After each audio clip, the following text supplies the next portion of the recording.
Здравейте! На 3 март 2025 година започваме с работна група, с която ще упражняваме въпросителни изречения. Рядко пускам допълнителни реклами, тъй като наличието на повече хора в групата изисква от мен отделяне на повече време и енергия да проверявам отговорите. Това, което съм заложила като начин на работа в групите е лично внимание към всеки от участниците. Държа да прегледам отговорите към упражненията на всеки по-отделно. Защо? Обратната връзка, която получавам за пропуските ви, е точно там. Когато правите упражнения самостоятелно, когато няма около вас някой, който да ви каже тук не така, а иначе, когато се доверявате на себе си, когато казвате, пише го така, пък каквото ще да става. Въпросителните изречения са област, която създава трудност на 100% от хората, с които съм работила.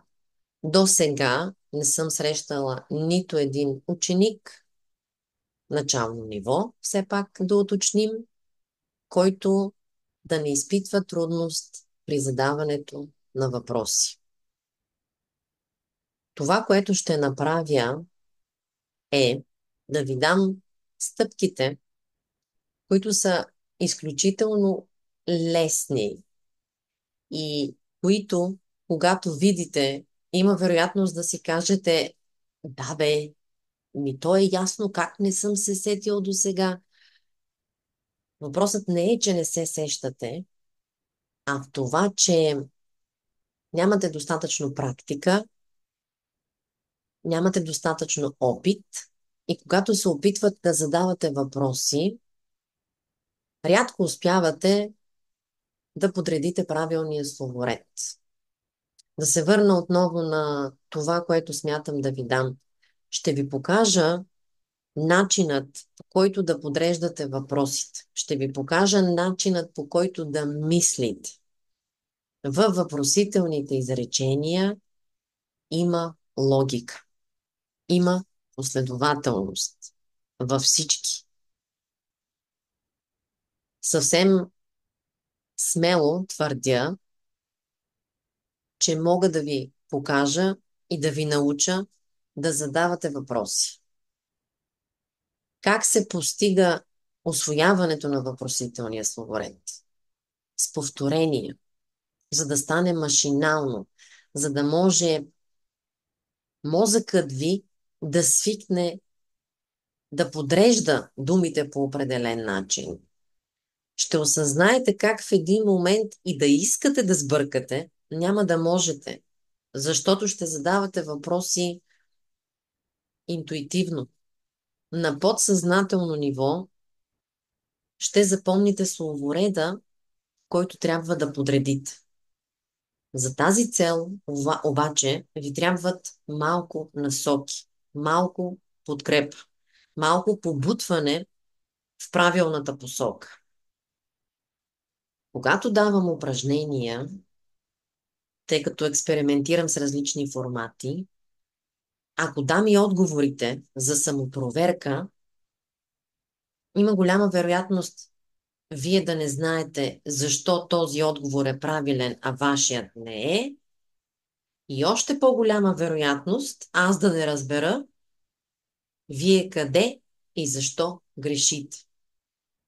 Затова предпочитам вашите отговори да минават през мен. Да, отнема изключително много време и изключително много енергия, но това е нещото, обратната връзка, насоките, корекциите, съветите е най-ценното за вас.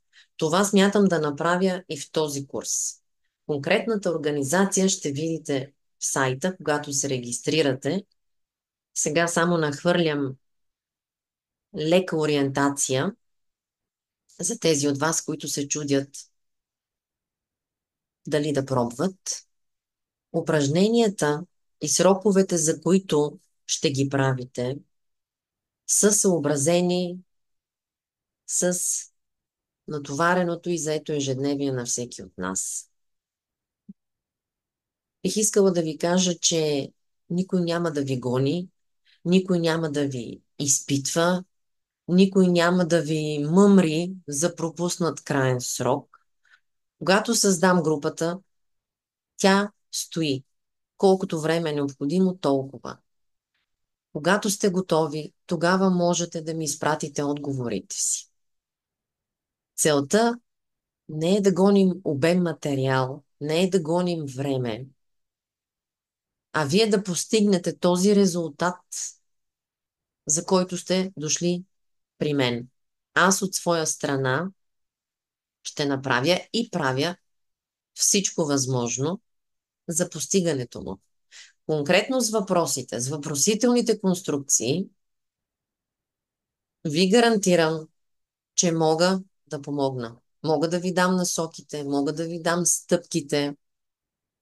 Ще имаме достатъчно време за дискусии, за въпроси от ваша страна. Ще можем да изчистим абсолютно всичко неясно, свързано с темите на уроците. Пишете ми. Ако имате въпроси, не се притеснявайте да питате.